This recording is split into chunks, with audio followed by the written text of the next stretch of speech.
parler plutôt de la partie outil qu'on utilise, VO. J'utilise à peu près depuis 4 ans maintenant, je vais avoir un massif. J'ai vu l'évolution de l'outil. Ce qu'il faut savoir, c'est qu'avant VO, ça filmait les matchs et ça séquençait automatiquement deux choses. Le début de match, la mi-temps, au début de match et les buts. Donc on avait la possibilité, sans regarder tout le match, de savoir rapidement, en quelques clics, voilà, les buts, etc. Aujourd'hui, l'outil a évolué et on va faire la pub de VO.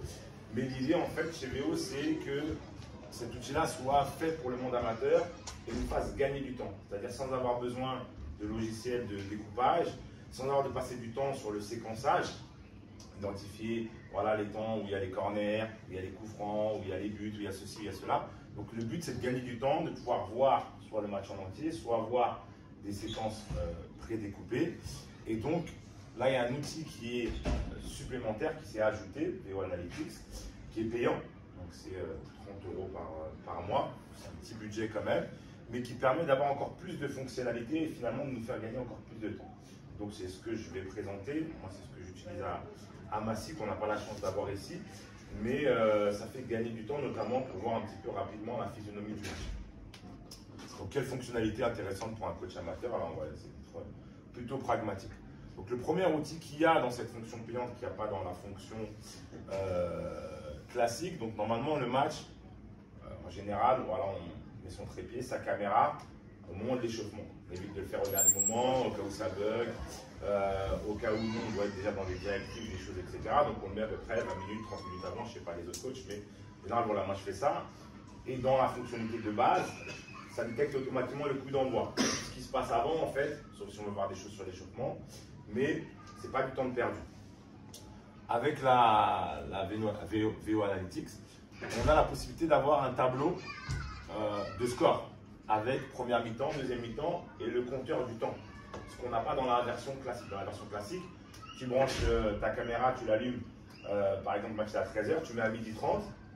Bah, en fait, tu as un compteur qui commence à 12h30, 1 minute, jusqu'à la fin de ton enregistrement, donc ça peut être 2h15, 2h30. À toi de te débrouiller, à savoir à la 30e minute, est-ce que c'est la première minute du match, etc. Faire tes calculs. Là, c'est fait automatiquement. Visuellement, bien sûr, c'est plus agréable, mais ça te permet, si tu te rappelles à un certain temps, voilà, 30e minute, si tu as pris des notes, si on a déjà pris des notes, si juste avant la mi-temps, tu sais que voilà, tu es un peu moins bien, tu peux revenir facilement sur ce timing-là. Donc ça, c'est quelque chose qui est plutôt une facilité pour retrouver des moments qui n'ont pas été détectés automatiquement. D'accord? Ensuite, on a une deuxième fonctionnalité qui est la carte 2D. On n'a pas dans la fonctionnalité basique et qui permet en même temps de revoir le match. On a une petite carte qui est dessinée dans l'angle. On peut l'agrandir, on peut même la mettre sur tout le terrain. Et donc, ça permet de voir le positionnement des joueurs. Donc, c'est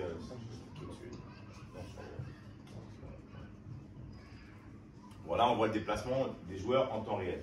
Donc ça, c'est assez intéressant parce que ça permet justement d'identifier voilà, l'occupation des espaces, éventuellement l'alignement défensif. Est-ce qu'on a bien notre ligne de 4? Si on joue en 3-5-2, est-ce que nos pistons voilà, ils font bien l'effort, etc. Donc ça permet de voir pas mal de choses, les appels, l'alignement, l'occupation des espaces. Et ça permet aussi, c'est très parlant pour les joueurs, de voilà, leur montrer, d'identifier leur positionnement. Des fois, voilà, on l'a vu sur la vidéo, on va voir par exemple que cette partie-là, on ne va pas voir ce qui se passe derrière. Bah, là, avec la carte 2D, on a la possibilité de voir le placement de tous les joueurs. Donc ça, c'est un accessoire aussi qui est plutôt pertinent et plutôt concret. On a la heatmap, donc c'est un peu plus abstrait, mais en gros, c'est une carte thermique qui permet, sur un temps défini, donc de base, c'est sur le match complet, d'identifier les zones de jeu où voilà, il y a plus de jeu dans cette zone-là. Donc ça peut être le milieu de terrain, ça peut être la zone offensive en fonction voilà, de la physionomie du match, etc. Et on peut, sur une action, le calquer sur un temps. Par exemple, voilà, on a marqué un but, sur la préparation de ce but-là, c'est une attaque placée, etc. Bah, voir un petit peu les zones de jeu. Est-ce que c'est passé par le couloir droit? Est-ce que voilà, on a plus utilisé l'axe, etc. Donc ça permet d'avoir un petit peu une vue sur une situation pardon, ou sur l'ensemble du match, voir un petit peu la tendance. Donc voilà un petit peu par rapport à la heatmap. Donc là, on est un peu dans l'abstrait, mais après, on va voir que les outils qui vont venir derrière, là, ils sont très pragmatiques et très pratiques pour nous faire gagner du temps dans notre analyse de match. voilà, statistiques de match, pour moi, c'est ce qui est l'outil le plus important, puisque c'est de la data vraiment qui va nous intéresser, nous, en tant que coach. Des fois, par exemple, j'ai le match à 13 h, je finis le match à 15 h, je mets la caméra à charger, etc. À 19 h, le match est téléchargé. À 19 h, on a les stats. Donc à 19 h, on a les stats. À chaud, toi, tu as peut-être une première idée de ce qui s'est passé dans le match. Et tu vas tout de suite te rendre compte que finalement, ça ne correspond pas forcément à ce qui s'est passé. Et là, c'est du concret, c'est du factuel. Donc on a le pourcentage de possession, comme dans les matchs à la télé, à la mi-temps, à la fin des matchs.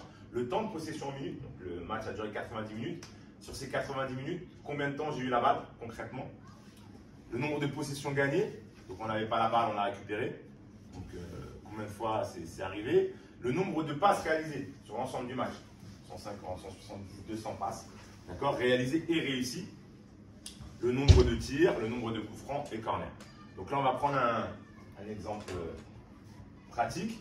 Ça, c'est la feuille statistique du match contre Greg. Donc Massy Academy contre la CBB. Donc là, il y a eu 1-0 pour eux.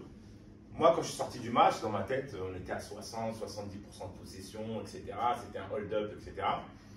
Et finalement, quand on revient dans les chiffres, on se rend compte que bon, c'était un peu plus équilibré que ça. 57%, 43%. Donc il y avait quand même une possession supérieure. Voilà, dans notre projet de jeu, on veut avoir la balle plus que l'adversaire, etc.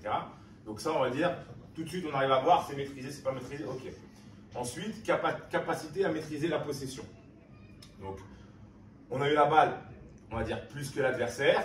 On peut voir rapidement sur le nombre de passes accomplies et réussies 146 par rapport à 110. Donc, on est au-dessus. On peut voir rapidement sur le temps de possession. Là, on voit qu'il n'y a pas beaucoup d'écart. 10 minutes, 9 minutes. Possession gagnée, 102. D'accord? Donc là, on va voir que sur ce temps de possession qui est un peu plus que l'adversaire, on a réussi à se créer 22 tirs au but contre 9. Donc, on a la possession. Cette possession n'est pas stérile. Elle nous sert à nous créer des occasions. On est dans le thème, on est dans le projet. Donc, pour l'instant, tout est bon. Mais finalement, quand on fait le ratio, 22 tirs, 0 but. On se rend compte qu'on a un réel problème dans la finition et face au but. Donc aujourd'hui, le problème, il est identifié rapidement. On voit aussi, donc par rapport à la fusion du match, 6 corners contre 1, 19 coups francs contre 5. Donc on a eu 25 coups de pied arrêtés, offensifs, en tout cas la plupart c'est offensif, dans les zones offensives on va dire, pour 0 but. Donc ça fait un ratio qui est quand même très très faible. Donc aussi bien en termes d'action, tir au but 22, parce qu'il y a aussi des actions sans tir au but, mais aussi de coups de pied arrêtés, on se rend compte que finalement 22 plus 25, ça fait beaucoup pour très peu de buts. Donc ça permet tout de suite de voir un acte d'amélioration, un acte de travail, et puis de se dire, bon, dans le contenu c'était intéressant, mais là on a pêché, c'était dans la finition. Donc ça c'est plutôt pas mal pour avoir un petit peu une topographie du match assez rapidement, sans avoir à se retaper tout le match, sans avoir à faire une analyse avec voilà, un outil, on peut utiliser un outil de découpage, etc. On clique sur voilà, le nombre de passes, le nombre de joueurs qui ont touché la balle, à la fin ça sort des statistiques sur la possession, mais ça c'est très long. Et là ça se fait de manière automatique, sans qu'on ait rien à faire. Ça permet vraiment d'avoir voilà, une photographie du match et de ce qui s'est passé en termes d'opposition. On peut voir aussi voilà, un manque d'agressivité. Donc on avait un peu plus la balle, on avait un peu plus d'occasion, mais quand on regarde sur les coups francs, 19 à 5, c'est que clairement ils ont fait plus de fautes parce qu'on avait plus la balle, oui, parce qu'on était plus dangereux, oui, mais aussi peut-être parce qu'il y avait plus d'agressivité, plus d'implication dans les duels. Et ça aussi, ça peut être un axe d'amélioration qui est rapidement identifié. Donc voilà un petit peu pour moi un outil qui est très intéressant sur cette partie View Analytics. Ensuite, la carte des tirs, ça aussi c'est quelque chose qui est très pertinent. Donc 22 tirs et on voit d'où les tirs ont eu lieu. Est-ce que c'est à l'intérieur de la surface, est-ce que c'est à l'extérieur, etc. Et en un clic, donc si par exemple on veut savoir ce tir-là, c'est quoi comme situation, on clique avec la souris et tout de suite on a accès à la vidéo de cette situation qui est aboutie par le tir de cet endroit-là ou de cet endroit-là, etc. Donc si jamais il y avait un but, le rond serait rempli. Donc ça permet aussi rapidement d'identifier des actions et en un clic d'arriver à l'action dont on parle. Donc ça pour moi aussi c'est un outil qui est assez intéressant et ça nous fait gagner pas mal de temps. La carte des passes, donc voilà, ça permet de représenter en pourcentage où les passes ont lieu. Donc 12% des passes ont lieu voilà, dans la zone basse des zones défensives, 79% au milieu, 10% en attaque. Ensuite, on a une autre carte qui est la carte de la possession. Donc voilà, les zones de possession en pourcentage. Donc on a la possession de 34% dans notre camp, 36% ici et 30% ici. Et tout à l'heure, on en parlait, le nombre de passes réussies donc dans la globalité du match. On était à, je crois, 154. Et là, le nombre de passes consécutives, ça aussi c'est important sur le projet de jeu. Est-ce que si on est sur un jeu de transition, un jeu de possession, un jeu de position, est-ce qu'on veut avoir le ballon? Et donc là, ça nous permet aussi rapidement de voir donc, que la majorité des séquences de passes avant de perdre le ballon, c'était des séquences de 3 à 5 passes. Finalement, pas énorme. Après, on a eu 2 séquences à 6 passes et le plus long, c'était une séquence de 7 passes. Et ça aussi, c'est important. Ça permet de visualiser par rapport au projet de jeu. Donc, si on veut aller rapidement vers l'avant, des attaques rapides, des contres, etc., si on est sur un jeu de transition, ça va se refléter là.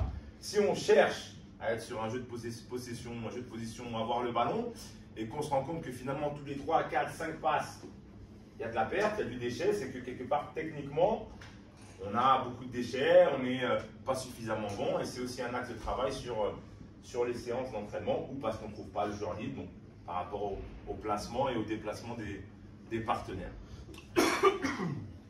Donc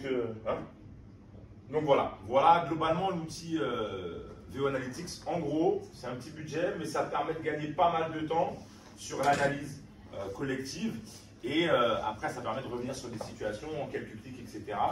Donc c'est quelque chose qui est, je trouve, très pertinent pour avoir un petit peu une image du match assez rapidement, le soir même ou le lendemain que ça télécharge, sans avoir à avoir 1h30 d'analyse, de revisionnage. On peut rapidement avoir des stats qui sont intéressantes pour avoir des actes de travail et de progression pour l'équipe. Voilà pour ce que je...